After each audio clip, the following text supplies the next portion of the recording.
Koleksi satwa kebun binatang di Tbilisi, Georgia mati dan sebagian lepas diterjang banjir, termasuk seekor harimau yang telah mati ini. Harimau ini ditembak anggota kepolisian setelah menyerang seorang pria pada Rabu waktu setempat. Bentrok terjadi antara polisi anti kerusuhan dengan pengunjuk rasa di ibu kota Santiago, Chile. Aktif pemain terbaik di NBA musim ini.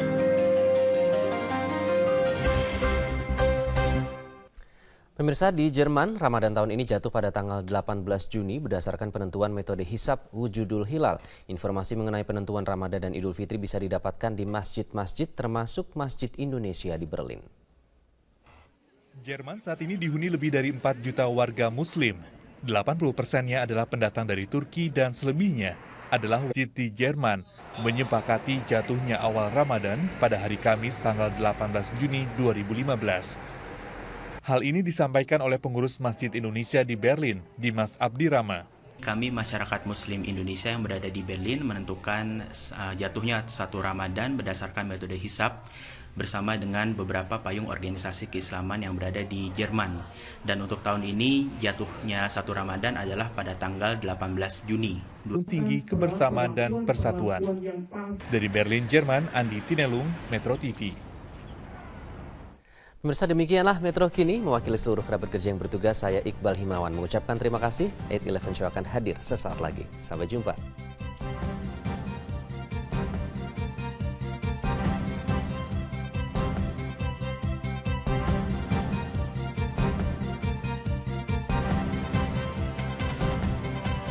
Pak Legowo, langsung saja, apakah lazim ini seorang istri memiliki tabungan rahasia yang tidak boleh diketahui oleh suaminya?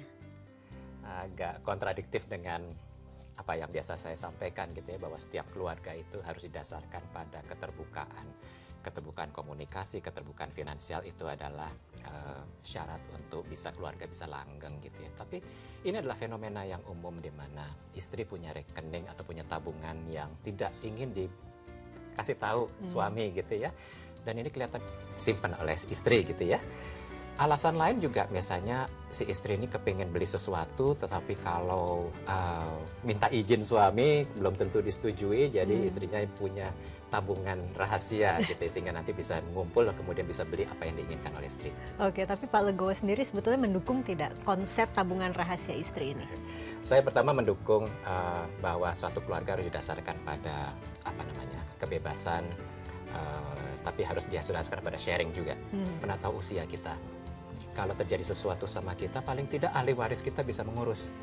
Apakah suami, istri, atau anak, paling nggak bisa mengurus rekening itu. Jadi beritahulah, saya punya rekening di sini, nanti kalau terjadi sesuatu silahkan urus. Jadi meskipun ini rahasia, bukan berarti pasangan juga tidak boleh tahu sama sekali, begitu ya Pak ya? Ya jangan rahasia-rahasia amat deh gitu. Paling nggak beritahulah gitu ya, supaya bisa diurus nanti. Khawatirnya malah hilang gitu. Oke, ini barangkali bisa diberikan tips. Rekening keluarga ya, rekening rumah tangga itu prioritasnya. Kemudian yang ketiga adalah keberadaan rekening rahasia itu sebaiknya diberitahu ke pasangan. Kalau tidak percaya sama pasangan, sama anak, atau sama orang yang bisa dipercaya, sehingga kalau terjadi sesuatu sama kita, paling nggak ada yang bisa mengurus keberadaan rekening itu. Karena jangan sampai kemudian rekening rahasia kita kemudian tidak bertuan sama sekali justru ya Pak ya? Itu dia, sayang kan? Hilang sama sekali. Betul, baik. Pak. Terima kasih Pak Legowo atas informasi dan kehadirannya ya Pak ya.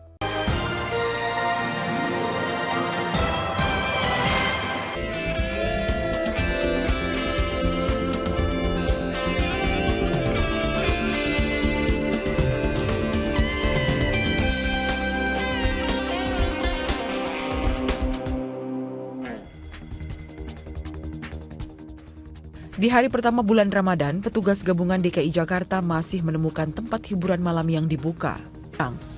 Kericuhan terjadi saat pengemudi meminta bantuan warga sekitar. Suasana semakin memanas hingga nyaris terlibat bentrok dengan warga sekitar yang mencoba membela pemilik mobil. Melihat situasi ini, polisi yang berjaga tidak jauh dari tempat kejadian langsung bergerak mengamankan para penagih hutang dan memisahkan dari warga yang sempat tersulut emosi. Sebuah gudang milik SD di Desa Rejo Agung, Kecamatan Kedungwaru, Tulungagung, Jawa Timur yang digunakan sebagai tempat. Halo selamat pagi pemirsa, jumpa lagi di 8-11 hari ini Kamis 18 Juni 2015 bersama saya Kartika Oktaviana. Dan saya Hariman Khalid di hari pertama di bulan Ramadan ini bagi umat muslim yang merayakan ataupun memperingati puasa hari ini. Selamat menjalankan ibadah puasa di hari pertama bulan Ramadan ini, 1436 Hijriah. Dan kami juga di sini tetap menghadirkan sejumlah berita, informasi hingga pukul 11.30 waktu Indonesia Barat nanti. Beragam informasi ngambil topik terkait dengan kenaikan harga pangan. Ini terkait dengan bulan suci Ramadan untuk tahun ini. Tapi ini ada satu foto yang juga cukup menarik yang ingin saya tunjukkan di sini terkait dengan pelaksanaan sholat tarawih, ibadah sholat tarawih yang kemarin sudah mulai dilakukan. Ini jembatan ya? Iya, ini adalah foto yang cukup bagus yang diambil oleh fotografer media Indonesia. Ini ada warga masyarakat yang melakukan ibadah sholat tarawih di jembatan penyeberangan orang. Mungkin karena masjidnya ini terlalu kecil, tidak bisa menampung prioritas pangan utama khusus selama bulan Ramadan ini. Nah, Kementerian Perdagangan kini membahas penetapan harga khusus tersebut yang merupakan turunan dari peraturan Presiden tentang pengendalian stok dan harga komoditas pangan utama, mengingat kecenderungan harga komoditas pangan selalu naik di bulan Ramadan ini. Nah, Menteri Perdagangan Rahmat Gobel juga menjelaskan toleransi kenaikan harga